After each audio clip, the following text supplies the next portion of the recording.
యెషయా భక్తుడు ఏమంటాడంటే, మొదటి అధ్యాయము, నూతన హృదయం మీకు ఇచ్చేదని అంటూ అక్కడ ఒక మాట జ్ఞాపకం చేస్తాడు. ఏమంటాడంటే, రాతి గుండె మీలో నుండి తీసివేసి మాంసపు గుండెను మీకు ఇచ్చేదని అంటాడు.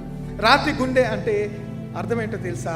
కఠినమైన హృదయము, కఠినమైన హృదయము, దేవుని మాట వినని హృదయము. రాతి గుండె అంటే అర్థం ఏంటో తెలుసా? ప్రేమ లేని హృదయము. రాతి గుండె అంటే అర్థం ఏంటో తెలుసా? పశ్చాత్తాపము లేని హృదయము. ప్రభు ఈ దినాన్న నీ జీవితంలో రాతి గుండెను తీసివేస్తుందని అన్నాడు. రాతి గుండెకున్నటువంటి లక్షణాలు ఏంటంటే కఠినమైన హృదయము. రాతి గుండెకు సూచన దేవుని మాట వినని హృదయము. దేవుడు రాతి గుండెతో పోల్చుతున్నాడు. అంత మాత్రమే కాదు, ప్రేమ లేని హృదయము, పశ్చాత్తాపము లేని హృదయము.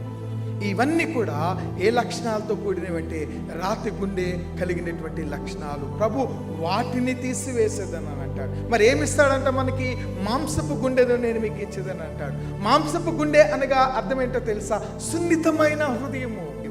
అంత మాత్రమే కాదు, ప్రేమ కలిగిన హృదయము, విధేయత కలిగిన హృదయము, దేవుని స్వరానికి స్పందించే హృదయము. దేవుడు రాతి గుండెను తీసివేసి మాంసపు గుండెను నేను మీకు ఇచ్చేదని అంటాడు.